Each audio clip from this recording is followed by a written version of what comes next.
नमस्कार, मैं हूं आंचल सिंह। महाराष्ट्र में चल रहे विवाद पर उद्धव ठाकरे सरकार भले ही घिरी हो, लेकिन उद्धव ठाकरे ने जिस अंदाज में कल भाजपा और नवनीत राणा पर निशाना साधा है, उससे ये बात तो साफ हो गई है कि उद्धव ठाकरे उनके खिलाफ आवाज उठाने वाले लोगों को छोड़ेंगे नहीं। और नवनीत राणा पर कार्रवाई करके उन्होंने राज ठाकरे को ये इशारा दे दिया है कि अंजाम क्या होगा देख लो। वहीं देवेंद्र फडणवीस ने भी जिस तरीके से महाराष्ट्र में उद्धव ठाकरे सरकार सत्ता का दुरुपयोग कर रही है, उस पर उद्धव ठाकरे सरकार को हिटलर और तानाशाह बता डाला है।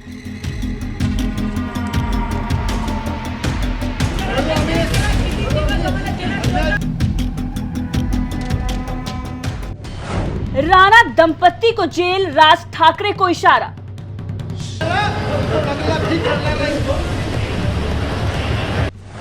उद्धव का गिरफ्तारी पैटर्न, विरोधियों पर प्रहार।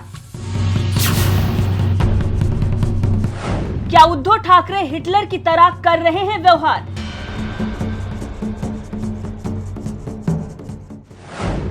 मुख्यमंत्री का विरोधियों को इशारा।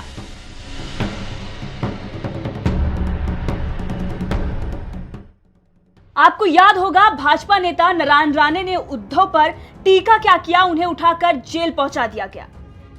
नीतीश राणा ने आदित्य ठाकरे को देख म्याऊ म्याऊ किया तो उन्हें भी गिरफ्तार कर सबक सिखा दिया। नवनीत राणा ने मुख्यमंत्री को चैलेंज किया और उन पर राजद्रोह का मुकदमा लगा दिया। यह उद्धव ठाकरे की हिटलर प्रवृत्ति है, ऐसा देवेंद्र फडणवीस ने भी कहा है। कोणी हिटलरी प्रवृत्तीनेच वागायचं ठरवलं असेल तर मग त्यांच्याशी संवादापेक्षा संघर्ष केलेला बरा। वहीं लाउड स्पीकर को लेकर राज ठाकरे ने 3 मई का अल्टीमेटम क्या दिया? नवनीत राणा को जेल भेजकर उद्धव ठाकरे ने राज ठाकरे को स्पष्ट इशारा दे दिया है। जिसने भी उद्धव पर टीका किया उसका क्या हाल हुआ है आप जानते हैं। कंगना रनौत, अर्णब गोस्वामी, नवनीत राणा, रवि राणा, नारायण राणे, नीतीश राणे, राज ठाकरे। एक महिला सांसद को वॉशरूम जाने के लिए भी परमिशन नहीं दी गई। इस प्रकार से बदले की भावना से महाराष्ट्र में इससे पहले हमने कभी कार्रवाई नहीं देखी।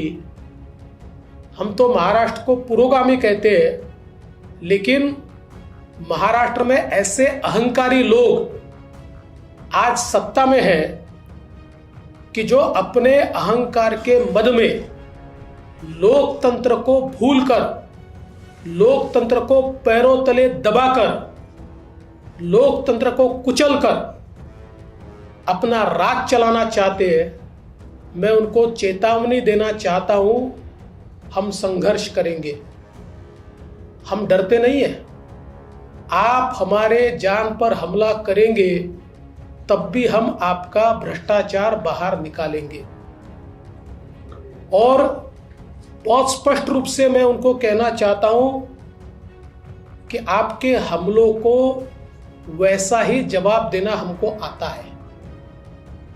जिस प्रकार से आप हमारे साथ व्यवहार कर रहे हैं, आप तो पुलिस के भरोसे कर रहे हैं, पुलिस को साथ में लेकर कर रहे हैं, लेकिन हम वैसे ही जवाब देंगे।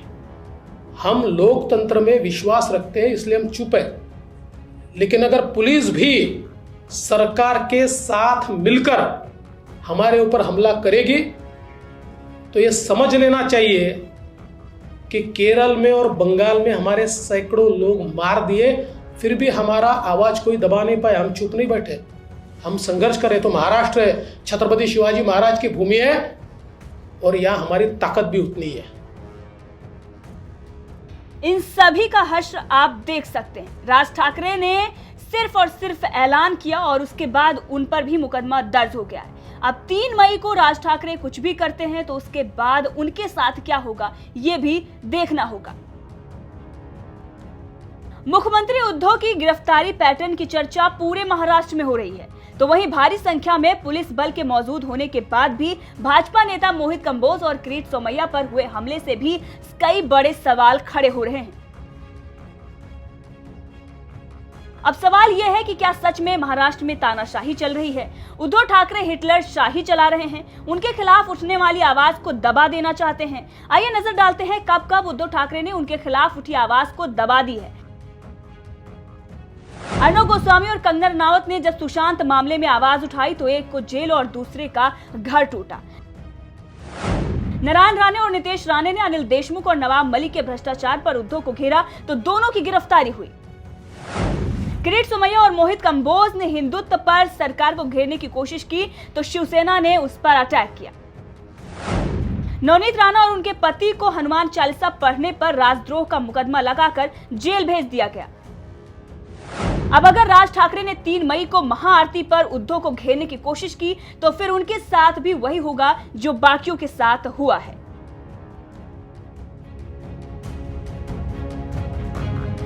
अरे